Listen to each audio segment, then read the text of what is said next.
Divers begin their descent following a small reef made up of volcanic rock.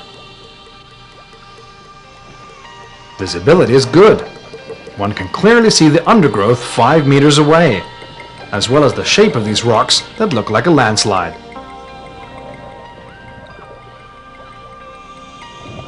All of them are loose and easily moved. The other side of the rocks is a bright red color, as a result of bacteria that have flourished on the surface.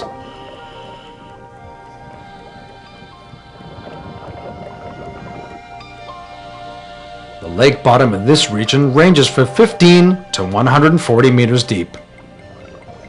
One of the sides of the reef is teeming with vegetation, but on the other, one can only see bare rock. At a depth of 25 meters, the divers begin to discover the creatures they've been looking for. Telmatobius coleus, better known as giant frogs.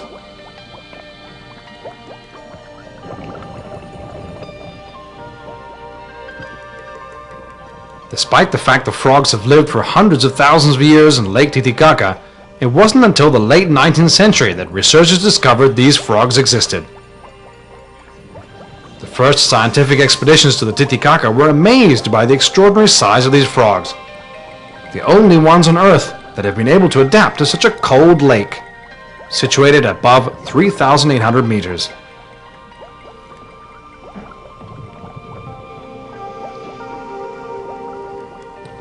These frogs do not look anything like common frogs that are found in other lakes in the Andes.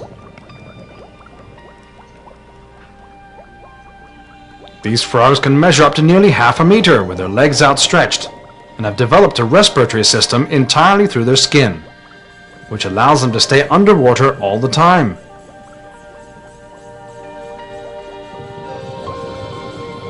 Their bodies and legs are completely covered by large floating folds that double their breathing capacity, as it is their skin that draws in the oxygen they need. They swim easily, but are not very fast. As they have no natural predators, they don't need to be quick.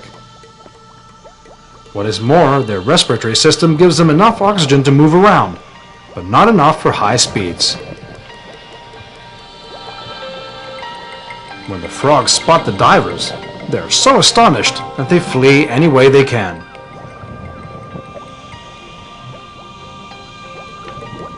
Those that live near the rocks in the bottom have a mottled skin that blends with the stones, although it is not a perfect camouflage like those of other sea animals that need to blend in perfectly to escape. Live near the rocks in the bottom have a mottled skin that blends with the stones, although it is not a perfect camouflage like those of other sea animals that need to blend in perfectly to escape their predators.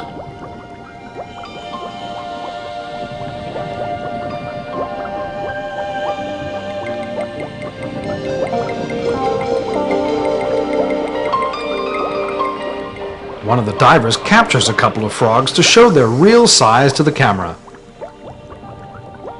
In fact, the body is not very large, as they only measure 13 centimeters. The legs are what give the frogs their astonishing size.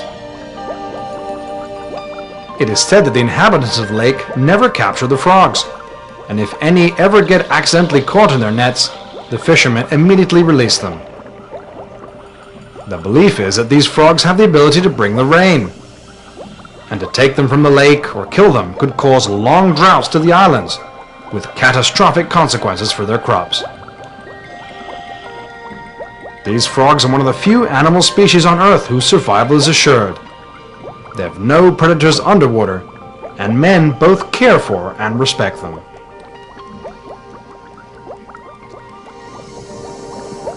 Watching them swim around, the divers wonder what they eat.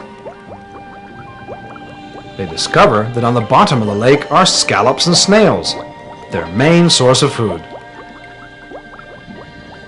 Nature, having helped them adapt to such a difficult environment like the lake, has also ensured they have a plentiful food supply. The divers leave the water as the sun begins to go down, happy to have found the giant frogs. The encounter was a magnificent experience, but the team's voyage on the Bolivian side is just beginning.